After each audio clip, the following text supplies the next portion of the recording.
Estaba mareada y débil por la alta tensión y el calvario de cómo Houston y yo nos dirigíamos de nuevo a través de la frontera. El estómago vacío se me revolvió, provocando que Houston soltara: te dije que no bebieras agua. En realidad, no había bebido nada desde el champán del Hotel California, y no había comido en días. Estaba completamente agotada cuando llegamos con la autocaravana al Paso, pero Houston estaba sexualmente excitado por la cocaína y los hechos delictivos que fusionaron México con los Estados Unidos en la frontera de Juárez. Capítulo 29. El lagarto de As. Tras la apertura de la frontera de Juárez, me mantuvieron activamente ocupada según el plan para usarme antes de mi sentencia de muerte en mi 30º aniversario. Estuve sometida a una brutal violación cerca de la muerte aprovechando la celebración en una identificada logia masónica de Warren, Ohio, para aprovechar los beneficios del libre comercio, adquiridos por políticos involucrados de la costa este. Centros como la próxima Charm School de Youngstown comenzaron la producción en masa de esclavos mula para el tráfico de drogas o formar parte de las operaciones de tráfico de porte con esclavos sexuales con control mental. México no fue el único país que recogió los beneficios económicos del libre comercio criminal. Después del calvario de Kerry en California, Dante y Houston continuaron explotándola criminalmente, porque era, literalmente, para lo único que servía. Posteriormente, se perdió una cantidad extraordinaria de escolarización. Cuando estaba en la escuela, tenía dificultades con sus compañeros. Estos factores impulsaban planes para enviarla a una escuela católica local al año siguiente, donde su comportamiento inusual sería pasado por alto y escondido. Poco después, el senador Byrd llegó a Nashville para tocar el violín en el Gran Ole Opry y, como mi guía, Houston, comentó: tocará conmigo en el Hotel Opryland. Byrd explicaba que la estrecha asociación conmigo se había vuelto más volátil a causa de mis papeles en el Irán contra y en el Talcán, y que por eso se había visto obligado a distanciarse de mí. Pasamos la mayor parte de nuestra última noche juntos, trabajando en sus memorias para un voluminoso libro de la Constitución de los Estados Unidos que estaba escribiendo, publicado ahora a costa de los contribuyentes, que se centraba en sus prolijos, filibusteros, discursos en el Senado. Byrd intentó fortalecer mis programados bonos de lealtad hacia él para mantenerme en calma hasta que la muerte nos separe. Me dijo: si fuera por mí, me gustaría dejarte vivir. Habló ampliamente sobre cómo nuestro tiempo juntos había sido vulnerado tanto por De la Madrid como por Reagan. La amargura de sus fuertes controles sobre mí era una evidencia de que se burlaba de sus autodenominadas funciones como mago y lagarto de Oz. La fascinación de la Madrid por los esclavos con control mental en los EU, parece ser que le inspiró para combinar los temas de Bush de lagartos, extraterrestres y sus reputadas teorías sobre las raíces mayas de hombres lagarto con los temas de Reagan de Oz para reclamar el papel de lagarto de As. Desde las divagaciones de Byrd, parecía que hiciera mofa de su papel porque habían decidido cuándo moriría su esclavo, y no tenía nada que ver con la manera de cómo me matarían. Byrd se mantuvo enganchado a su farsa de programación toda la noche. Tocaba el violín y cantaba para mí en vez de su tortuosa costumbre de azotar y ser brutal. El sexo fue, por primera y última vez, sin dolor. Byrd no se había alejado demasiado de mí, pero, en cuanto a operaciones del gobierno se trataba. Cuando yo estaba sobre el arco iris over the Rainbow, en el DC durante el verano del 87, los negocios fueron como de costumbre con Byrd. Fui escoltada al Goddard Space Flight Center donde Byrd me estaba esperando en un pasillo esterilizado cerca de los ascensores con espejos con adornos de latón. Iba cargado de útiles, que depositó en una pequeña mesa mientras me saludaba. Cogió una tarjeta de identificación de la NASA y me la colgó en el pezón, los dientes de metal me mordían con los bordes dentados. Cuando yo, suavemente, grité, él dijo: ah, de acuerdo, la usaré, la descolgó, y se la colgó sobre su bata blanca de laboratorio. Me entregó una bata de laboratorio de la NASA como la suya y un pesado bate blanco. En su casco sugerentemente y con humor, decía pesado, ARD, en grandes letras rojas. En mi casco ponía NASA, al revés, en una inversión especular también en letras rojas. Cuando lo leí en el espejo, parecía como si estuviera en el lado equivocado del espejo y tuviera que pasar a través de él, según la programación Alice in Wonderland /NASA. también indicaba claramente a los iniciados que estaba bajo el control mental. Mir miró su reloj de bolsillo, lo que me provocó una oleada de terror, y dijo en críptico Wonderland, llegamos tarde. Mientras el ascensor cae por el agujero del conejo, invertiremos el tiempo y así llegaremos unos minutos antes.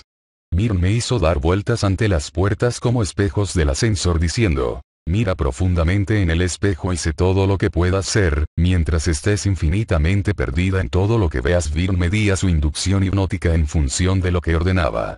Pasa a través del espejo, las puertas se abrieron y entramos. Cuando el ascensor supuestamente iba por el nivel -99, -66 según la cursi inversión de Aquino, de las profundidades del infierno, Mir me dijo que la Tierra gira más y más rápido en el centro, haciendo una espiral hacia abajo como un efecto de tornado.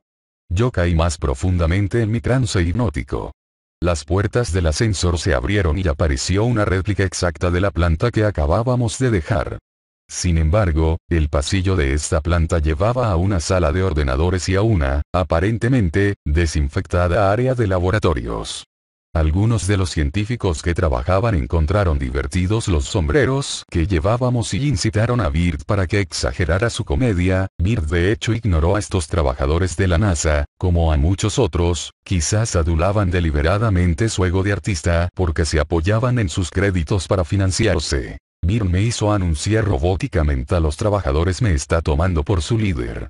Soy el comandante, aquí, dijo quien aparentemente era el director del laboratorio subterráneo.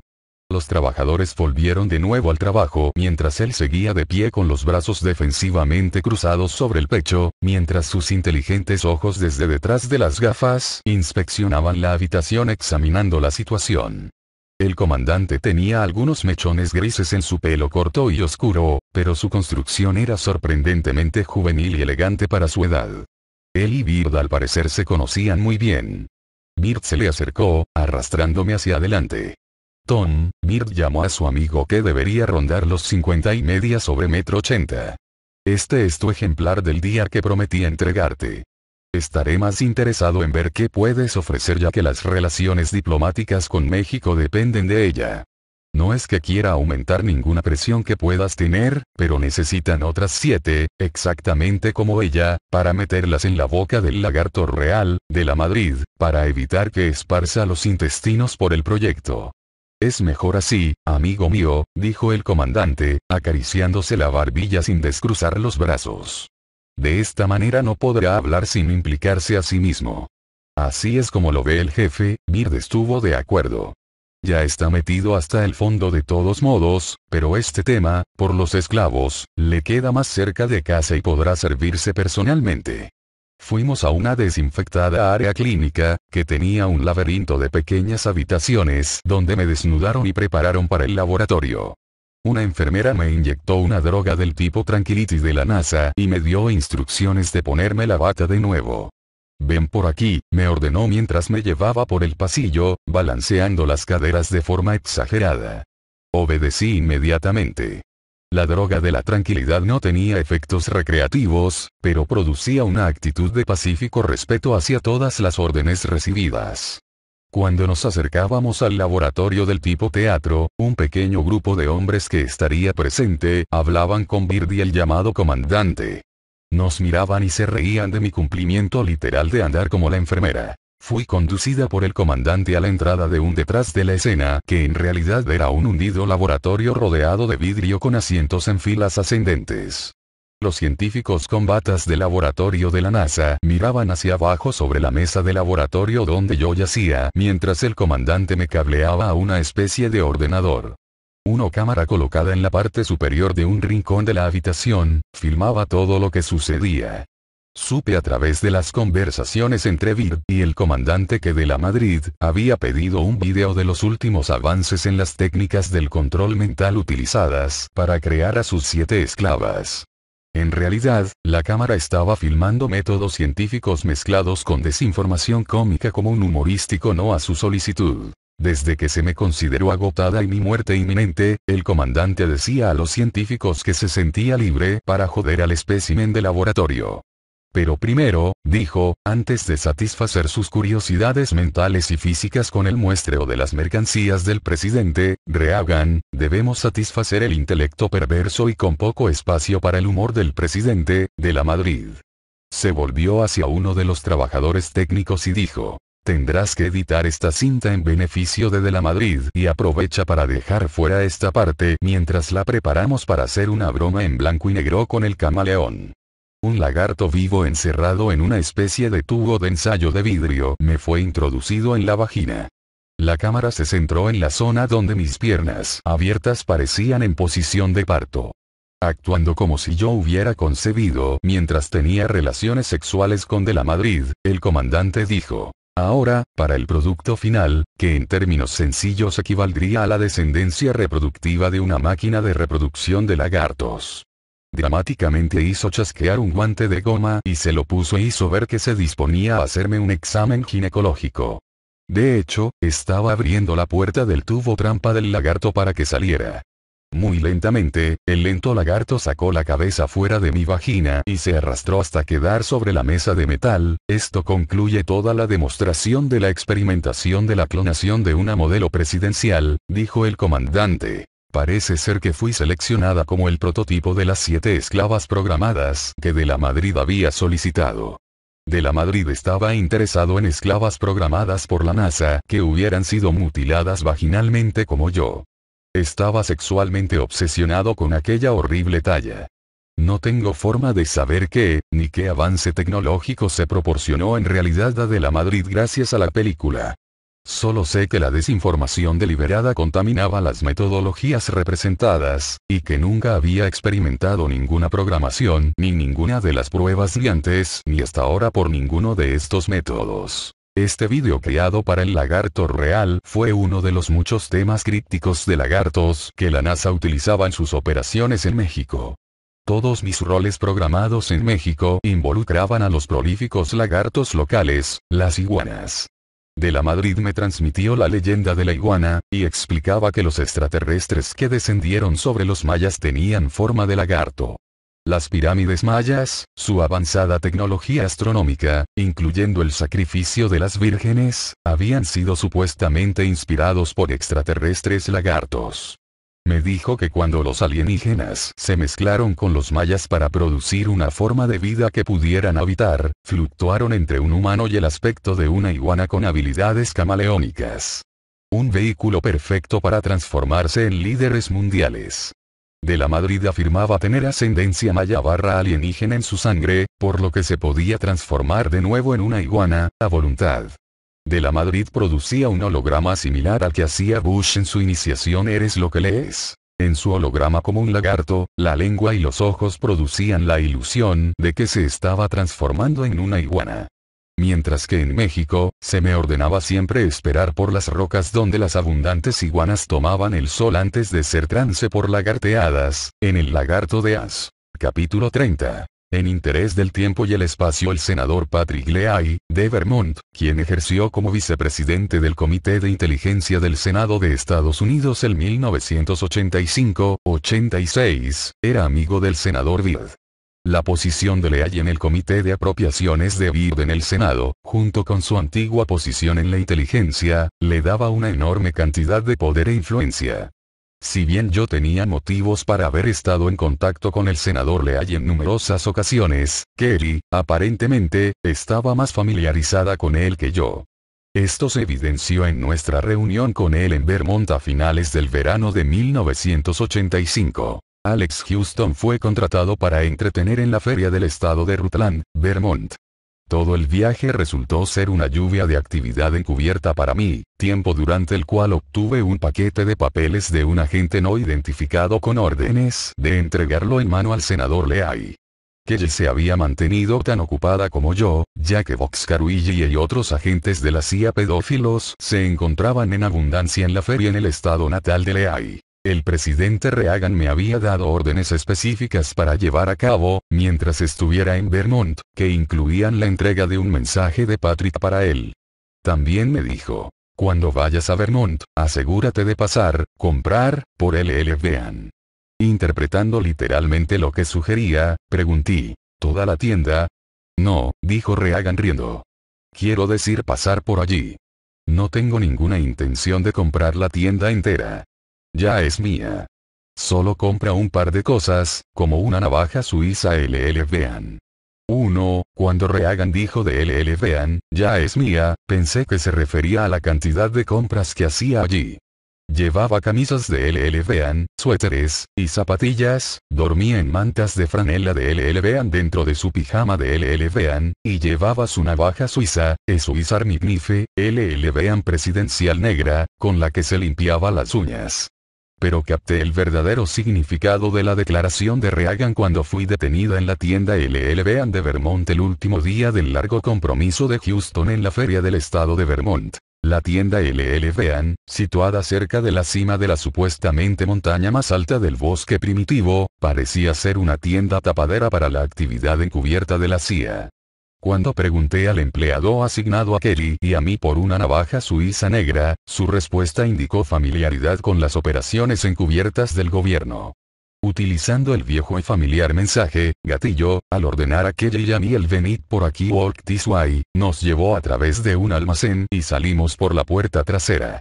Allí, un helicóptero negro, sin marcas nos estaba esperando en una plataforma. El piloto nos llevó volando hasta la cima de una montaña, donde desembarcamos en un claro junto a una casa aparentemente inaccesible. El sitio parecía una fortaleza, y dos guardias uniformados nos recibieron cuando Kerry y yo salimos del helicóptero. Los guardias nos escoltaron hasta la casa, cuidando de Kerry mientras yo me reunía con el senador Leahy. Entré en una habitación tipo oficina que tenía una vista panorámica del desierto, donde Leahy se apoyaba en un muy pulido escritorio de madera. Llevaba una camisa de franela naranja que había perdido la posibilidad de crujir. Mi sensación era que el entorno de Leahy, así como su apariencia, estaban desinfectados, al máximo posible. Le entregué los documentos y mensajes según las órdenes. Leahy procedió a explicar que él era consciente de que mi muerte era inminente debido a mi participación preliminar en el Talcán, y que posteriormente Kerry sería negociada en una operación de pornografía en la costa oeste. No solo, obviamente él quería participar en el usarme antes de mi 30 aniversario, sino que tenía pistas para encubrir aspectos en referencia a Kerry. La mayoría de mis encuentros traumáticos con Leahy eran de temática extraterrestre, pero a menudo confiaba en mi educación católica para impulsar sus puntos en mi mente. Desde mi punto de vista, Leahy fue, sin duda, uno de los criminales más inteligentes de todo este gobierno en la sombra. Sus características cuidadosas y artificiosamente camaleónicas le proporcionaban la libertad de parecer que compartía los principios y creencias de quien él magistralmente manipulaba tanto a nivel nacional como a nivel internacional. Se ganó el respeto de Reagan a través de sus compartidos vínculos diplomáticos con el Vaticano y su herencia católica irlandesa. Mientras que se presentaba públicamente oponiéndose a Byrd en el Senado por cuestiones de créditos, en realidad trabajaban juntos detrás de escena compartiendo esfuerzos para su dominación mundial. Una vez más desde mi perspectiva, Leahy era un solitario que tenía su propia agenda y no respondía ante nadie, que yo supiese. La inteligencia de Leahy se me manifestó a menudo por la profundidad del triple sentido de sus palabras y acciones.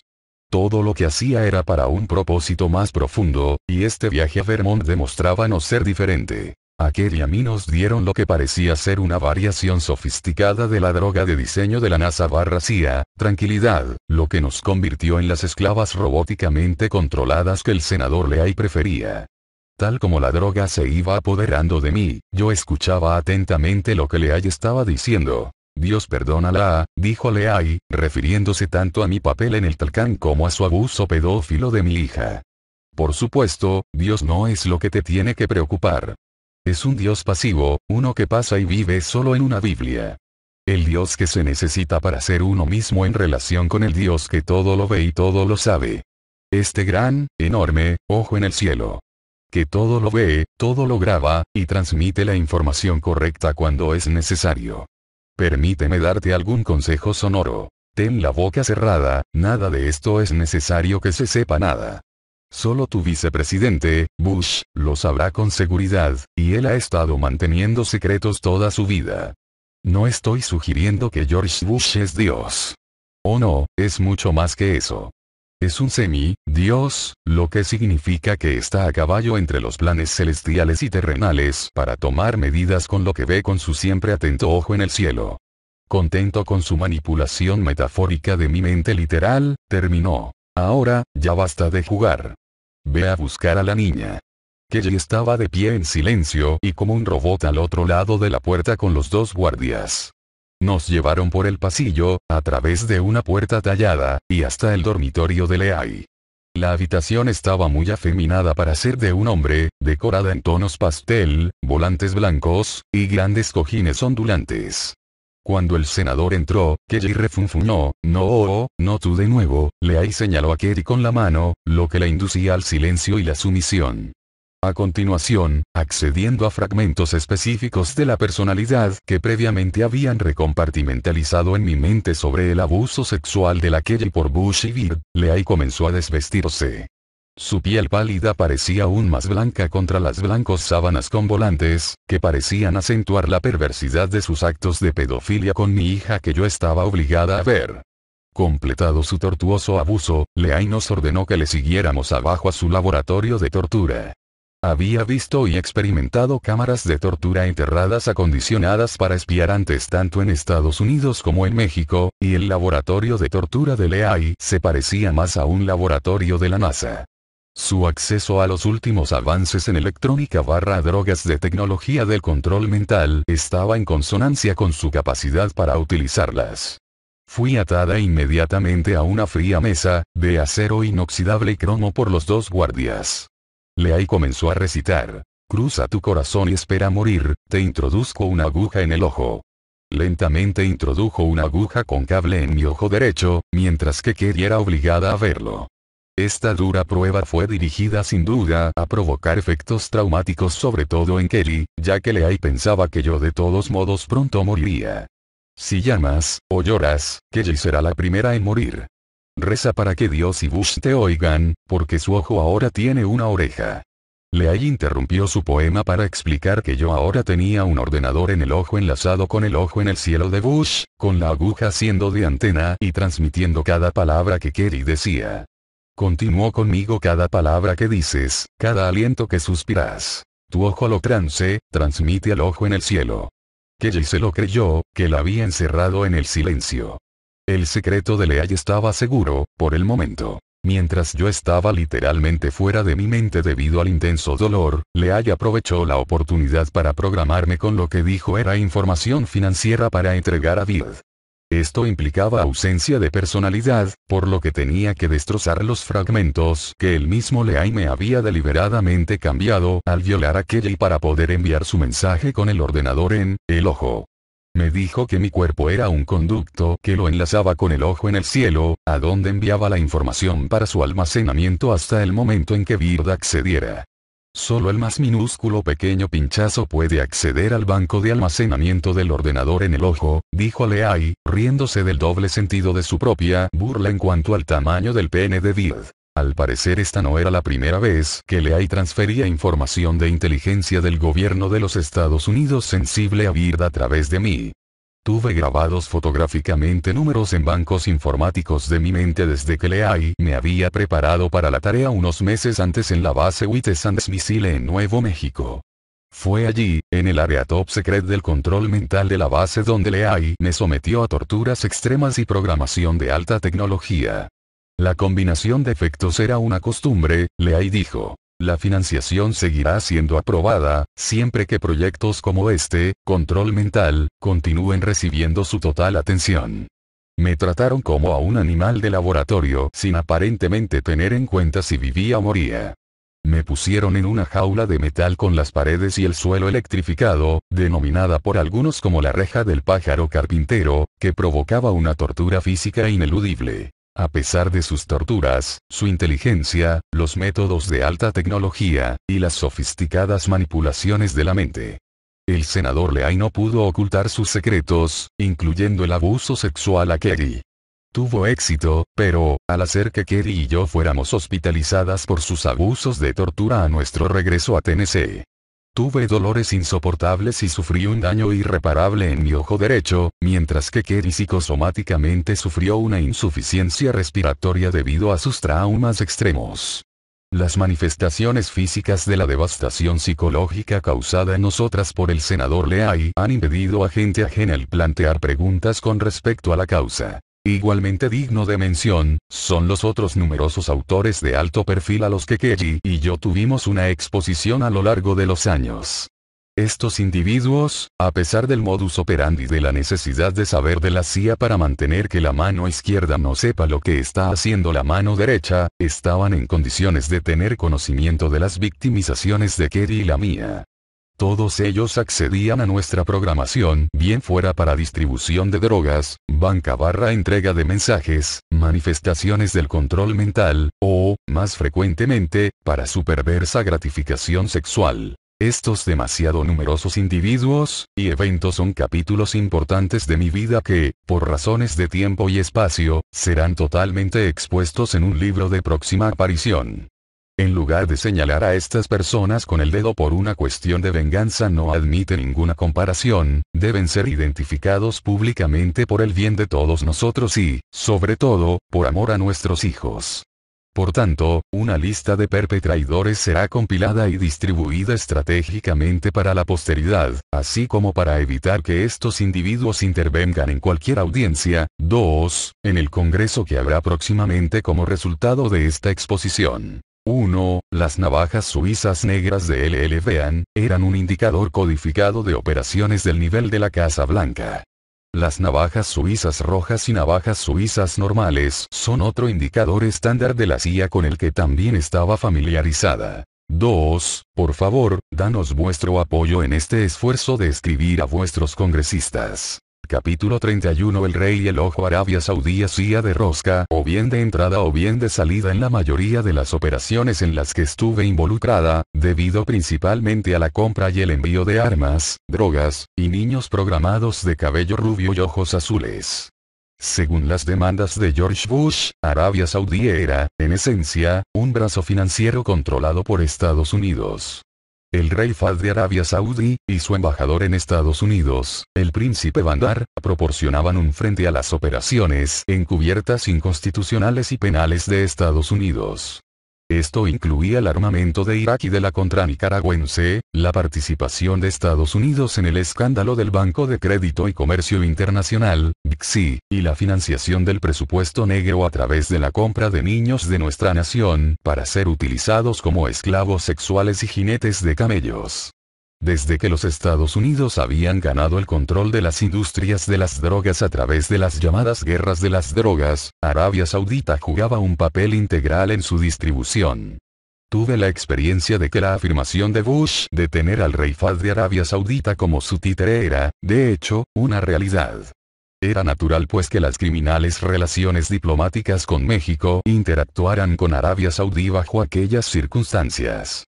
Al fin y al cabo, el rey Fahd y el presidente mexicano Miguel de la Madrid eran miembros activos de la élite de George Bush en el vecindario del nuevo orden mundial. Antes de salir de Washington, D.C., era mi deber como patriota americana, programada, participar en el inicio de la rama del rey y el ojo de la operación Billetes Verdes para Espaldas Mojadas. Mientras se iban ultimando los planes para una reunión clandestina a las 3 am en el Hotel Infante a la que yo debía asistir, me llevaron por Washington D.C. recogiendo mensajes e información de última hora. No tenía la opción de irme. Kelly estaba en la oficina de la residencia de Bush donde Houston nos había dejado caer antes del día de mi exposición inicial. El congresista Guy Vanderhacht estaba en la oficina de Bush junto con Dick Cheney cuando llegamos. Antes de llevarse a Kerry a la zona de arriba de la residencia, Vanderhacht explicó a Bush la historia sobre cómo me tomó la virginidad cuando yo era pequeña. Recomendó a Bush hacer lo mismo con Kerry antes de que alguien más se te adelante.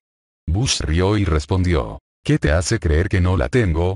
1. Vanderhacht miró a Kerry, la cogió de la mano y se la llevó escaleras arriba mientras Bush y Cheney empezaban a darme instrucciones. Bush bromeaba sobre cómo trabajaba entre las sombras del cementerio en el turno de noche de la Casa Blanca en la operación del Rey y el Ojo. Cheney comenzó mis instrucciones con la amenaza habitual a la vida de Kelly, y fue interrumpido por una llamada telefónica ordenándome ir a la Casa Blanca. Todo el tiempo que estuve fuera, experimenté una sensación de pánico y miedo por haber tenido que dejar a Kelly con Bush.